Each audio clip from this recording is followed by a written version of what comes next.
आपलं कोणाशी वैर नाही, आपण युद्धबंदी केली आहे अशी सूचक प्रतिक्रिया नवी मुंबई महापालिकेतील घवघवीत यशानंतर भाजप नेते आणि वनमंत्री गणेश नाईकांनी दिली आहे। दरम्यानच्या काळात गणेश नाईक एकनाथ शिंदेबाद शिगेला पोहोचला होता। त्या पार्श्वभूमीवर गणेश नाईक यांची प्रतिक्रिया सूचक मानली जाते।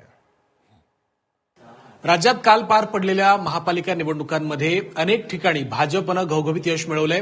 नवी मुंबई हा गेल्या काही वर्षांपासून भाजपचा बालेकिल्ला समजला जातो।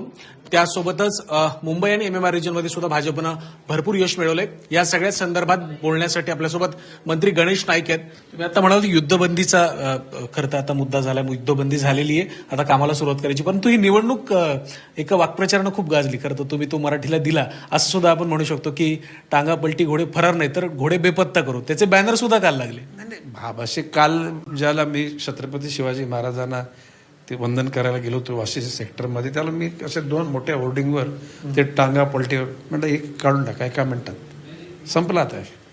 अशा स्वरूपाच्या कुठे फोटो, कुठे व्यंगचित्र, कुठे घोषणा मला नाही पाहिजेत।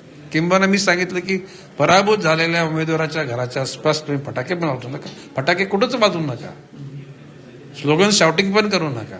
याच्यातून काय शेवटी हार जी ती माणसाच्या आयुष्यामध्ये नेहमी होत जात असते आणि शेवटी जो हारतो त्याला यातना होतात ना त्याला। पण शिवसेनेची कुठेतरी यामध्ये पिछाट होते, एकनाथ शिंदेच्या शिवसेनेची।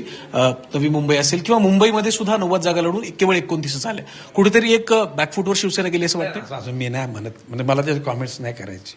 शेवटी आज मिळालं यश कायम राहील असं कोणी, जर तुम्ही जर नीट नाही वागले तरी जनता ही सगळ्यांची बाप आहे।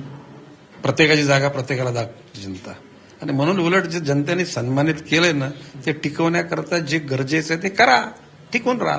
खूप खूप धन्यवाद ते होते गणेश नाईक, ज्यांनी नवी मुंबईच्या निकालासोबतच इतरही आपल्याशी संवाद साधलाय। व्हिडिओ जर्नलिस्ट अनिल सह मी ओम देशमुख, झी मीडिया, मुंबई।